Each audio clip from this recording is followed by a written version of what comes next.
Chapter 1. Owl Post. Harry Potter was a highly unusual boy in many ways. For one thing, he hated the summer holidays more than any other time of year. For another, he really wanted to do his homework, but was forced to do it in secret, in the dead of night.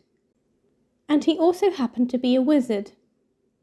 It was nearly midnight, and he was lying on his front in bed, the blankets drawn right over his head like a tent, a torch in one hand, and a large leather-bound book, A History of Magic by Adalbert Waffling, propped open against the pillow.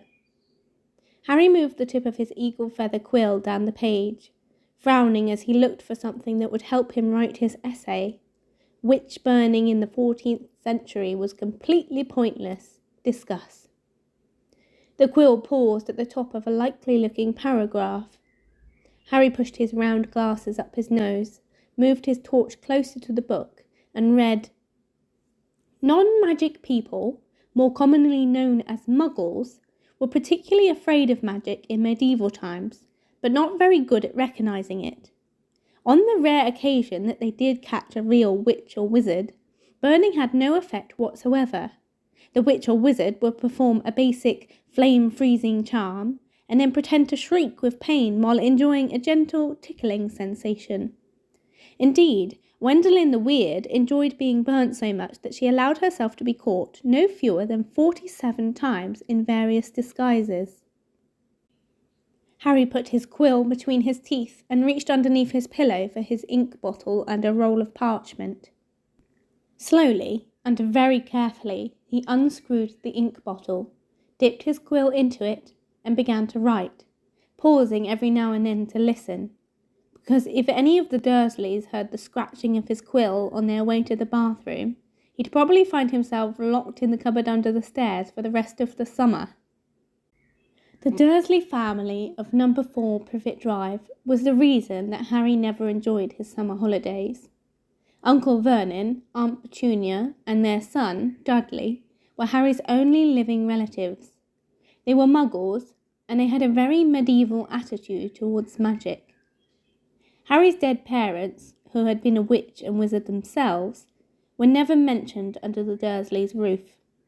For years, Aunt Petunia and Uncle Vernon had hoped that if they kept Harry as downtrodden as possible, they would be able to squash the magic out of him. To their fury, they had been unsuccessful, and now lived in terror of anyone finding out that Harry had spent most of the last 2 years at Hogwarts School of Witchcraft and Wizardry. The most the Dursley could do these days was to lock away Harry's spellbooks, wand, cauldron, and broomstick at the start of the summer holidays, and forbid him to talk to the neighbours.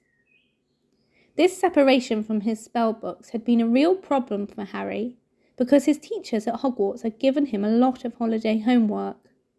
One of the essays, a particularly nasty one about shrinking potions, was for Harry's least favourite teacher, Professor Snape, who would be delighted to have an excuse to give Harry detention for a month. Harry had therefore seized his chance in the first week of the holidays. Whilst Uncle Vernon, Aunt Petunia, and Dudley had gone out into the front garden to admire Uncle Vernon's new company car, in very loud voices so that the rest of the street would notice it too, Harry had crept downstairs, picked the lock on the cupboard under the stairs, grabbed some of his books, and hidden them in his bedroom. As long as he didn't leave spots of ink on the sheets, the Dursleys need never know that he was studying magic by night. Harry was keen to avoid trouble with his aunt and uncle at the moment, as they were already in a bad mood with him. All because he had received a telephone call from a fellow wizard 1 week into the school holidays. Ron Weasley, who was one of Harry's best friends at Hogwarts, came from a whole family of wizards. This meant that he knew a lot of things Harry didn't, but had never used a telephone before. Most unluckily, it had been Uncle Vernon who had answered the call. "Vernon Dursley speaking." Harry, who happened to be in the room at the time, froze as he heard Ron's voice answer. "Hello? Hello? Can you hear me? I want to talk to Harry Potter." Ron was yelling so loudly that Uncle Vernon jumped and held the receiver a foot away from his ear, staring at it with an expression of mingled fury and alarm. "Who is this?" he roared in the direction of the mouthpiece. "Who are you?" "Ron Weasley," Ron bellowed back, as though he and Uncle Vernon were speaking from opposite ends of a football pitch. "I'm a friend of Harry's from school." Uncle Vernon's small eyes swiveled around to Harry, who was rooted to the spot. "There is no Harry Potter here," he roared, now holding the receiver at arm's length, as though frightened it might explode. "I don't know what school you're talking about. Never contact me again. Don't you come near my family." And he threw the receiver back onto the telephone, as if dropping a poisonous spider. The row that had followed had been one of the worst ever. "How dare you give this number to people like you?" Uncle Vernon had roared, spraying Harry with spit. Ron obviously realised that he got Harry into trouble, because he hadn't called again. Harry's other best friend from Hogwarts, Hermione Granger, hadn't been in touch either. Harry suspected that Ron had warned Hermione not to call, which was a pity, because Hermione, the cleverest witch in Harry's year, had Muggle parents, knew perfectly well how to use a telephone, and would probably have had enough sense not to say that she went to Hogwarts. So Harry had no word from any of his wizarding friends for 5 long weeks, and this summer was turning out to be almost as bad as the last one. There was just one, very small, improvement.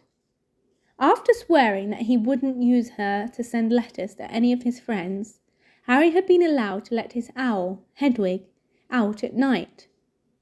Uncle Vernon had given in because the racket Hedwig made if she was locked in her cage all the time.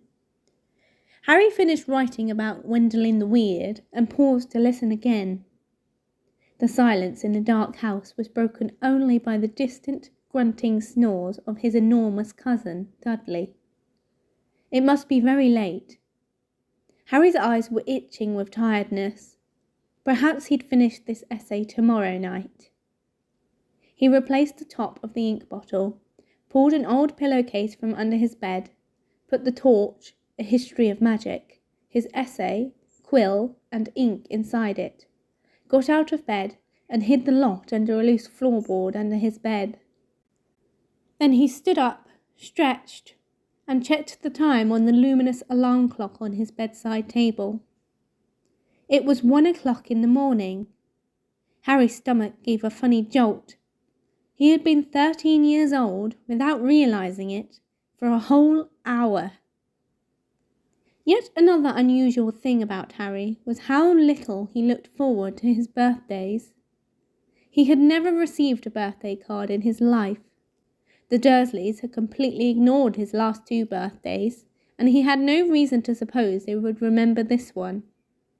Harry walked across the dark room, past Hedwig's large, empty cage, to the open window.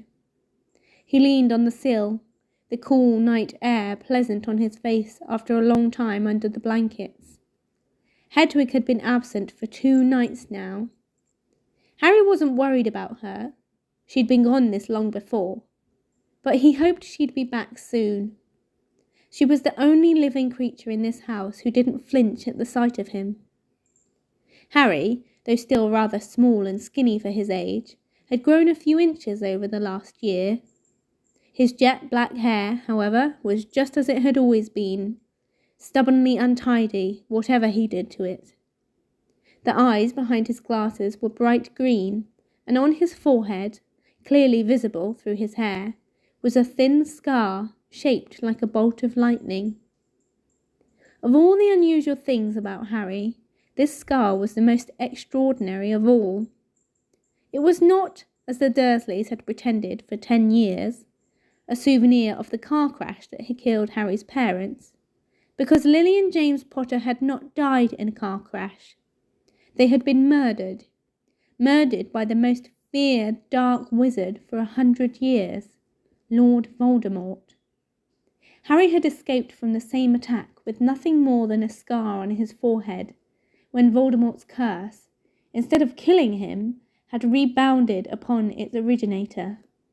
Barely alive, Voldemort had fled. But Harry had come face to face with him since at Hogwarts. Remembering their last meeting as he stood at the dark window, Harry had to admit he was lucky even to have reached his 13th birthday. He scanned the starry sky for a sign of Hedwig, perhaps soaring back to him with a dead mouse dangling from her beak, expecting praise. Gazing absently over the rooftops, it was a few seconds before Harry realised what he was seeing. Silhouetted against the golden moon, and growing larger every moment, was a large, strangely lopsided creature, and it was flapping in Harry's direction. He stood quite still, watching it sink lower and lower. For a split second, he hesitated, his hand on the window latch, wondering whether to slam it shut. But then the bizarre creature soared over one of the street lamps of Privet Drive, and Harry, realising what it was, leapt aside. Through the window soared 3 owls, 2 of them holding up the third, which appeared to be unconscious. They landed with a soft flump on Harry's bed, and the middle owl, which was large and grey, keeled right over and lay motionless. There was a large package tied to its legs. Harry recognised the unconscious owl at once. His name was Errol, and he belonged to the Weasley family. Harry dashed to the bed at once, untied the cords around Errol's legs, took off the parcel, and then carried Errol to Hedwig's cage. Errol opened one bleary eye, gave a feeble hoot of thanks, and began to gulp some water. Harry turned back to the remaining owls. One of them, the large snowy female, was his own Hedwig. She too was carrying a parcel, and looked extremely pleased with herself. She gave Harry an affectionate nip with her beak as he removed her burden, then flew across the room to join Errol. Harry didn't recognise the third owl, a handsome, tawny one, but he knew at once where it had come from, because in addition to a third parcel, it was carrying a letter bearing the Hogwarts crest. When Harry relieved this owl of its post, it ruffled its feathers importantly, stretched its wings, and took off through the window into the night. Harry sat down on his bed, grabbed Errol's package, ripped off the brown paper, and discovered a present wrapped in gold, and his first ever birthday card. Fingers trembling slightly, he opened the envelope. 2 pieces of paper fell out, a letter and a newspaper cutting. The cutting had clearly come out of the wizarding newspaper, the Daily Prophet, because the people in the black and white picture were moving. Harry picked up the cutting, smoothed it out, and read, "Ministry of Magic Employee Scoops Grand Prize. Arthur Weasley, head of the Misuse of Muggle Artifacts Office at the Ministry of Magic, has won the annual Daily Prophet Grand Prize Galleon Draw.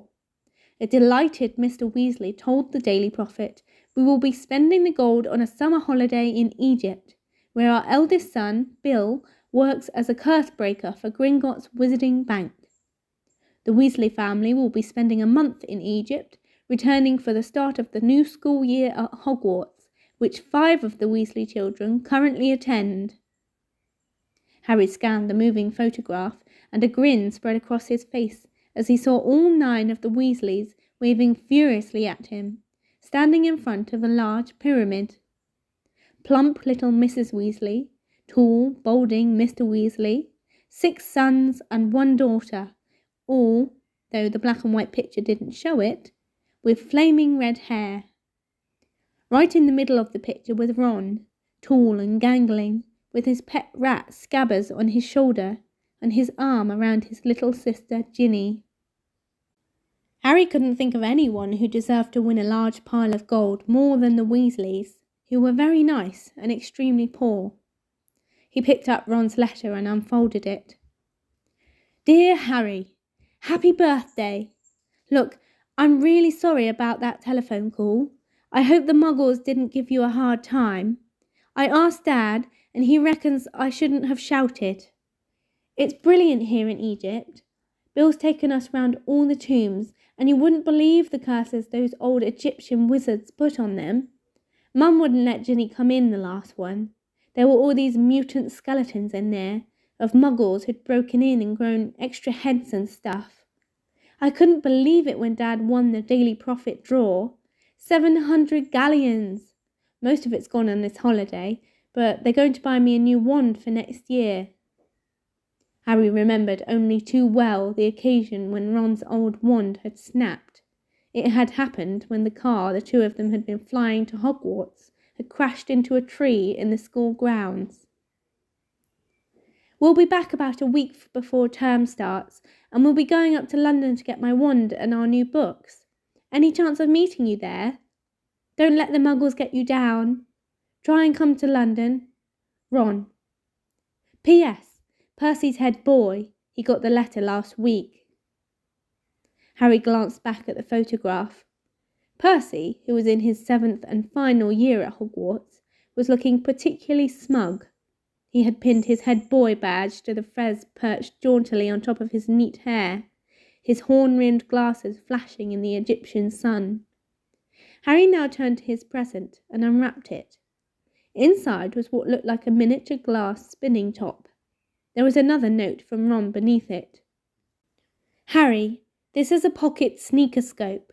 If there's someone untrustworthy around, it's supposed to light up and spin. Bill says it's rubbish sold for wizard tourists and isn't reliable because it kept lighting up at dinner last night. But he didn't realise Fred and George had put beetles in his soup. Bye, Ron. Harry put the pocket sneakoscope on his bedside table, where it stood quite still, balanced on its point, reflecting the luminous hands of his clock. He looked at it happily for a few seconds, then picked up the parcel Hedwig had brought. Inside this, too, there was a wrapped present, a card, and a letter, this time from Hermione. Dear Harry, Ron wrote to me and told me about his phone call to your Uncle Vernon. I do hope you're all right. I'm on holiday in France at the moment, and I didn't know how I was going to send this to you. What if they opened it at customs? But then Hedwig turned up. I think she wanted to make sure you got something for your birthday for a change. I brought your present by owl order. There was an advertisement in the Daily Prophet. I've been getting it delivered. It's so good to keep up with what's going on in the wizarding world. Did you see that picture of Ron and his family a week ago? I bet he's learning loads. I'm really jealous. The ancient Egyptian wizards were fascinating. There's some interesting local history of witchcraft here, too. I've rewritten my whole history of magic essay to include some of the things I've found out. I hope it's not too long. It's 2 scrolls of parchment more than Professor Binns asked for. Ron says he's going to be in London in the last week of the holidays. Can you make it? Will your aunt and uncle let you come? I really hope you can. If not, I'll see you on the Hogwarts Express on September the 1st. Love from Hermione. P.S. Ron says Percy's head boy. I'll bet Percy's really pleased. Ron doesn't seem too happy about it. Harry laughed again as he put Hermione's letter aside and picked up her present. It was very heavy. Knowing Hermione, he was sure it would be a large book full of very difficult spells. But it wasn't. His heart gave a huge bound as he ripped back the paper and saw a sleek, black, leather case with silver words stamped across it. Broomstick Servicing Kit. Wow, Hermione, Harry whispered, unzipping the case to look inside. There was a large jar of Fleetwood's high-finish handle polish, a pair of gleaming silver tail twig clippers, a tiny brass compass to clip onto your broom for long journeys, and a handbook of do-it-yourself broom care. Apart from his friends, the thing that Harry missed most about Hogwarts was Quidditch, the most popular sport in the magical world. Highly dangerous, very exciting, and played on broomsticks. Harry happened to be a very good Quidditch player. He had been the youngest person in a century to be picked for one of the Hogwarts house teams.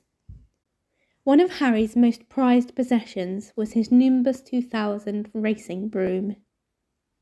Harry put the leather case aside and picked up his last parcel. He recognised the untidy scrawl on the brown paper at once. This was from Hagrid, the Hogwarts gamekeeper. He tore off the top layer of paper and glimpsed something green and leathery. But before he could unwrap it properly, the parcel gave a strange quiver, and whatever was inside it snapped loudly, as though it had jaws. Harry froze. He knew that Hagrid would never send him anything dangerous on purpose, but then Hagrid didn't have a normal person's view of what was dangerous. Hagrid had been known to befriend giant spiders, buy vicious three-headed dogs from men in pubs, and sneak illegal dragon eggs into his cabin. Harry poked the parcel nervously. It snapped loudly again. Harry reached for the lamp on his bedside table, gripped it firmly in one hand, and raised it over his head, ready to strike. Then he seized the rest of the wrapping paper in his other hand and pulled. And out fell a book. Harry just had time to register its handsome green cover, emblazoned with the golden title, The Monster Book of Monsters, before it flipped onto its edge and scuttled sideways along the bed like some weird crab. "Uh-oh," Harry muttered. The book toppled off the bed with a loud clunk and shuffled rapidly across the room. Harry followed it stealthily. The book was hiding in the dark space under his desk. Praying that the Dursleys were still fast asleep, Harry got down on his hands and knees and reached towards it. Ouch! The book snapped shut on his hand and then flapped past him, still scuttling on its covers. Harry scrambled around, threw himself forward, and managed to flatten it. Uncle Vernon gave a loud, sleepy grunt in the room next door. Hedwig and Errol watched interestedly as Harry clamped the struggling book tightly in his arms, hurried to his chest of drawers, and pulled out a belt, which he buckled tightly around it. The monster book shuddered angrily, but could no longer flap and snap, so Harry threw it down on the bed and reached for Hagrid's card. "Dear Harry, happy birthday. Think you might find this useful for next year. Won't say no more here. Tell you when I see you. Hope the Muggles are treating you right. All the best, Hagrid." It struck Harry as ominous that Hagrid thought a biting book would come in useful, but he put up Hagrid's card next to Ron and Hermione's, grinning more broadly than ever. Now there was only the letter from Hogwarts left. Noticing that it was rather thicker than usual, Harry slit open the envelope, pulled out the first page of parchment within, and read, "Dear Mr. Potter, please note that the new school year will begin on September the 1st. The Hogwarts Express will leave from King's Cross Station, platform 9 3/4, at 11 o'clock. Third years are permitted to visit the village of Hogsmeade at certain weekends. Please give the enclosed permission form to your parent or guardian to sign. A list of books for next year is enclosed. Yours sincerely, Professor M. McGonagall, Deputy Headmistress." Harry pulled out the Hogsmeade permission form and looked at it, no longer grinning. It would be wonderful to visit Hogsmeade at weekends. He knew it was an entirely wizarding village, and he had never set foot there. But how on earth was he going to persuade Uncle Vernon or Aunt Petunia to sign the form? He looked over at the alarm clock. It was now 2 o'clock in the morning.